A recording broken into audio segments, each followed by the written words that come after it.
Let's go through this list because I think it's so important. The first thing I want to say is this is an informant report. It's a 1023. It's a series of allegations. Now, it comes from a very trusted informant who's been giving the FBI information for years. But I want to stress for everyone, and in fairness to the Bidens, this is an allegation, not a declaration of truth. But what is true now is that there were a lot of information very specific that could easily be tracked. In fact, some of it is confirmed in public knowledge. But let's start with the first top headline, I think, Amanda, that came out of this. The Ukrainian gas company, Burisma Holdings, hired Hunter Biden in 2014 to have his father, then VP Joe Biden, help protect the company from various problems.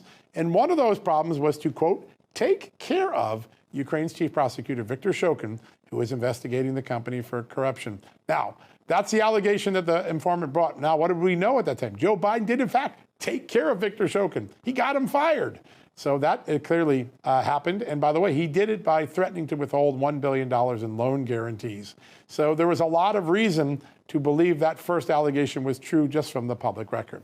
Now, this is another thing that I think is important. The FBI informant told the FBI that the information he got from Burisma was that the Bidens' money was illicit, meaning it had ill intention. Again, another consideration that maybe there was a criminal scheme going on.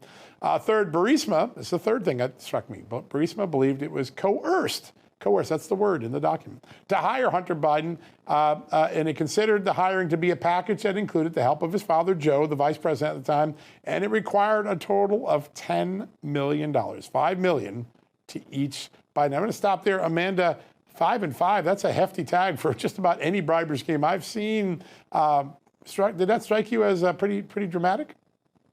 It did, because I think, especially right now, look, what has been so apparent to me over all of this is that I don't know if anyone who Republicans want to see go down ever will. You know, even if they are able to make these connections, prove the crimes, Joe Biden, Hunter Biden, I don't know if there will ever be any type of punishment for that.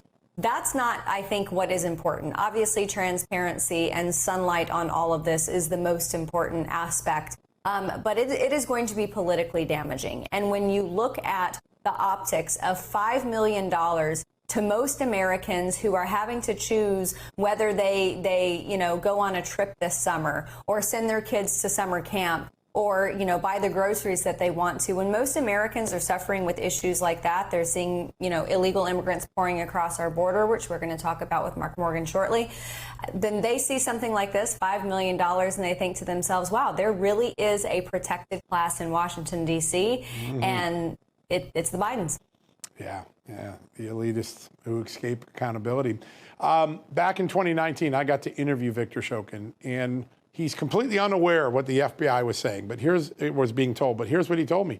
When President Poroshenko, then the president of Ukraine, came to him, he said, Joe Biden wants me to fire you. I don't really have a reason, but I'm going to have to do it. He's upset that you won't stop investigating Burisma. Just think about that. That was mocked at the time, but now the FBI was being told something exactly the same, and it wasn't getting it from Shokin. It was getting it from the owner of Burisma, Mykola Zlochevsky, and his top lieutenant. When was that conversation with Shokin? Because I remember... Fall of 19. Wow, interesting. Fall of 19, before the impeachment of Donald Trump. Let's keep in mind, Donald Trump got impeached for asking Ukraine to investigate the things that the FBI now should have investigated. It's pretty remarkable. All right, let me get to the more top. There's more top items here. I want to give you the sort of the headlines, the Cliff Note version of this. Now, remember when Tony Bobulinski, the other business partner that Hunter Biden had, said, hey, we used to refer to the big guy, and that's Joe Biden, the Democrats. Oh, you have no idea. That may not be Joe Biden. Well, guess what? Back in 2020, before Bobulinski ever made that claim, the FBI informant said that the Burisma officials called Joe Biden the big guy. Yep, that's right, the big guy. They called him it. More credibility when those things connect together. Multiple people in different spheres realizing that Joe Biden had a code name when it came to these foreign business deals. Now, that's an important one. Here's a fifth one. Burisma's concern was that Shokin's corruption probe of the company would scuttle a plan by the Ukrainian company to buy a U.S. oil and gas firm and create a public stock offering in America. They had a concern in America that they didn't want to get ruined because Ukrainians might find Burisma a corrupt company. That was one of the things. Now, number 6. Burisma and top official Vadim Pojarski knew Hunter Biden had no experience in the energy business and was not impressed by his work. In fact, Pojarski, according to the FBI informant, said that Hunter was not smart. That's the exact quote that was in the document. Not smart, and they wanted to get additional counsel to back him up because they weren't sure he could do the job. Seventh thing, Burisma bragged that it had made it extremely hard to track the $10 million that it allegedly paid the Bidens. Zlochevsky, this is a direct quote from the document. Zlochevsky responded to the informant, it would take them 10 years to find the records that prove the payments were made.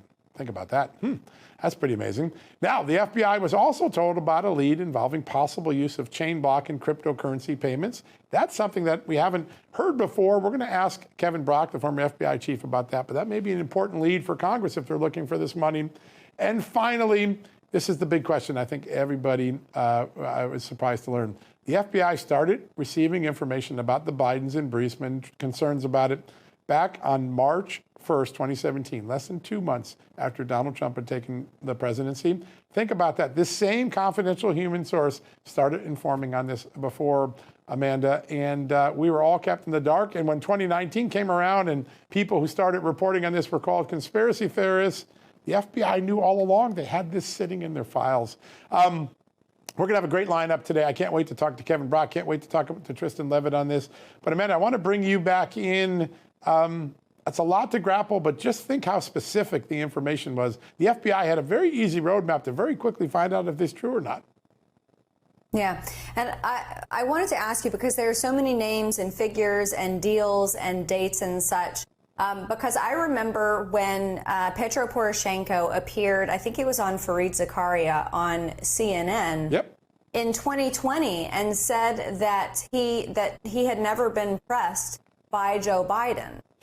Does that line up with your conversation with Viktor Shokin? No, not only that, there was a tape recording released in Ukraine and where Poroshenko was talking about being pressed with Joe Biden, and Joe Biden admits he did it, right? So apparently Poroshenko missed the conversation that Joe Biden admits he was privy to. Remember the whole thing? Son of a bee, they fired the guy after I told the president, you're not getting your money. So, a lot of these Ukrainians, that's part of the problem with the story, right? Ukrainians changed their story. There's a lot of corruption. But these things should not be hard to have investigated. I think the most troubling thing, and we're going to ask Tristan Levitt about it, the agents who were supposed to crack this case, the IRS, the FBI, they weren't told about this. We'll ask Tristan, but just think about that. The people who were going to investigate it were kept in the dark with what we now see. If it weren't for Chuck Grassley, we wouldn't have known about it even today.